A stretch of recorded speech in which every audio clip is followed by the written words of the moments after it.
예일대 생물학자 데이빗 와츠 교수와 미시건대의 영장류 행동 생태학자 존 미타니 교수는 1995년 아프리카 우간다에 위치한 은고고 숲이라는 곳에 침팬지를 연구하기 위해 머나먼 원정을 떠났습니다. 이 은고고 숲에 사는 은고고 침팬지들은 다른 침팬지들과는 조금 다른 특징이 있었는데, 보통의 침팬지들은 40에서 50마리의 무리를 이루며 살아가지만 특이하게 이 은고고 침팬지들은 140마리 이상의 무리를 이루며 살고 있었습니다. 이는 보통의 3배에 달하는 실로 어마어마한 숫자로, 숫자가 많은 만큼 이들의 서식 지역 또한 무려 28km로 넓은 지역을 관장하고 있었습니다. 와츠 교수와 미타니 교수가 침팬지를 연구하게 된 계기는 이들이 인간과 가장 비슷한 동물이기 때문인데, 실제로 침팬지는 우리와 DNA가 98%나 일치할 만큼 친척이라 불러도 어색하지 않은 가까운 사이입니다.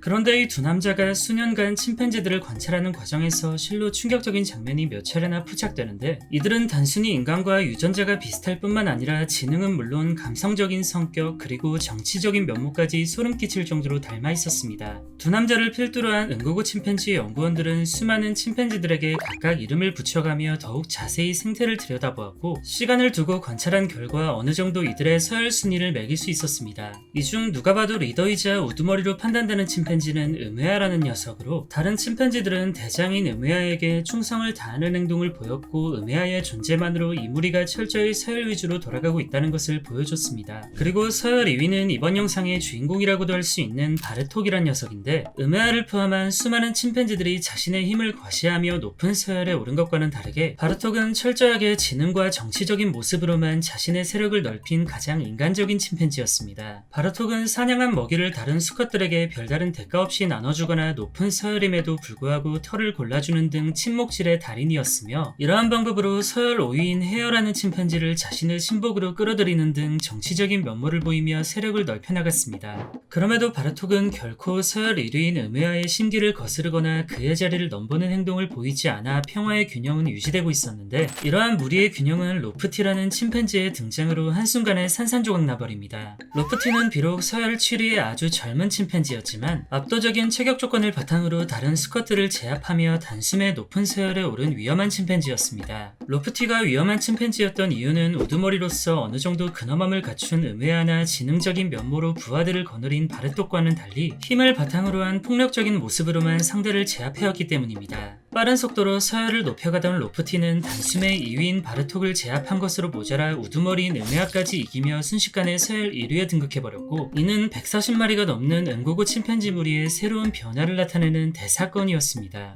그러나 로프티는 이르를 이겼음에도 은고고 침팬지 무리의 진정한 리더가 될 수는 없었는데, 비록 싸움에선 이겼지만 그 아무도 폭력적이고 강압적인 로프티를 리더로 인정하지 않았기 때문입니다. 로프티는 힘으로 상대방을 제압할 능력은 있었지만 바르톡처럼 자신의 편으로 상대를 끌어들이는 능력은 없었고, 명목상 서열 1위 자리를 지키고 있긴 했지만 사실상 혼자였습니다. 그런데 로프티가 일으킨 이 싸움은 전혀 예상치 못한 방향으로 침팬지 무리의 역사를 바꿨는데, 감히 1위를 넘보지 않았던 책략가 바르톡은 음회아가 로프티에게 처참히 패배하는 모습을 보곤 이런 생각을 하게 됩니다.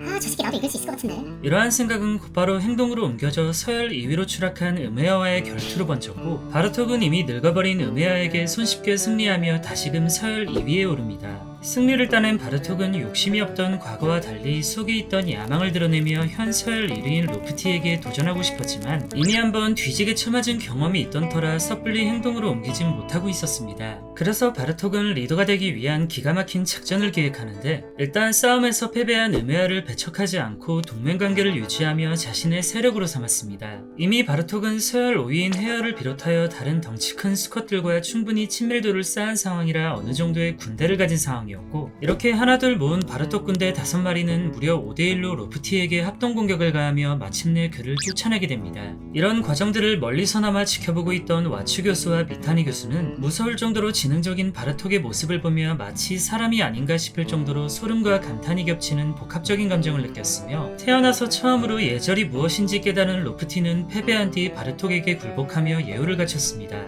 이후 바르톡은 수년간 타고난 정치력으로 무난히 1위 자리를 지키다 지금은 젊은 침팬지들과의 세대교체 시기에서 빠져나와 조용한 곳에서 노후를 보내고 있다고 합니다.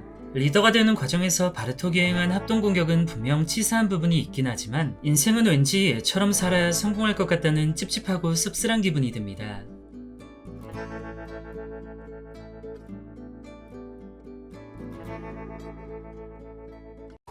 안녕히 계세요, 여러분!